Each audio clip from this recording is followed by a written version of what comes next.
What happens when a pope dies? Inside the sacred rituals of the Vatican, the death of a pope doesn't just mark the end of a spiritual era, it sets into motion one of the most sacred and mysterious processes in the world. The Vatican, steeped in centuries of tradition, follows a time-honored sequence of events that feels like something out of a hidden chapter of history. The first to be notified is the Camerlengo, the Chamberlain of the Holy Roman Church. More than a messenger, he's the steward of the Church in this time of transition. A cardinal with both spiritual responsibility and administrative power. His most solemn duty? Confirming the Pope's passing. Standing beside the Pope's body, he gently calls the pontiff's baptismal name 3 times. Once, twice, a third time. Silence answers him, and that silence marks the moment. The Pope is declared deceased. In accordance with long-standing Vatican tradition, no autopsy is conducted.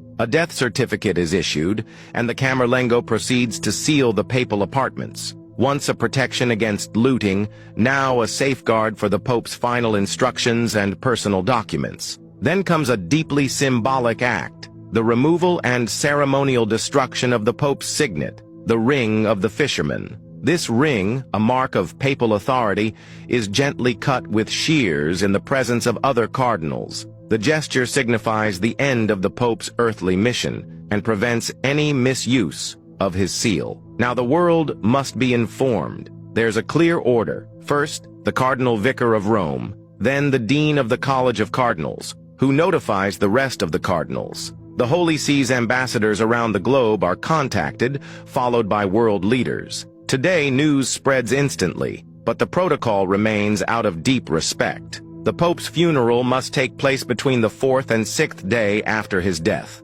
However, the mourning and commemoration last for 9 days, a tradition known as Novem Diales, filled with prayers, masses, and remembrance. The Pope often leaves behind detailed instructions for how this farewell should unfold.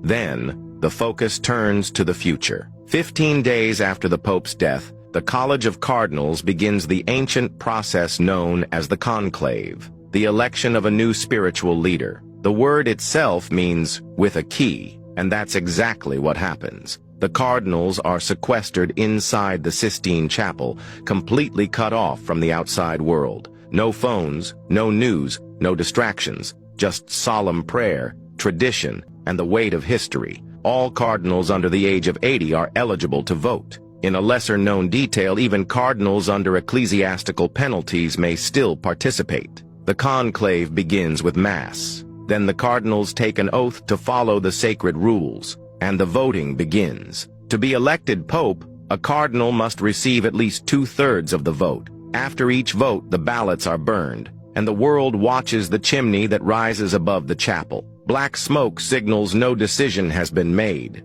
White smoke means a new pope has been chosen. That moment, when white smoke rises, is electric. Bells ring out. The crowd roars. A curtain opens on the balcony of St. Peter's Basilica, and a cardinal steps forward to speak the iconic words, Habemus Papam. We have a pope, a sacred tradition, a new chapter, and the eyes of the world turn once again to Rome.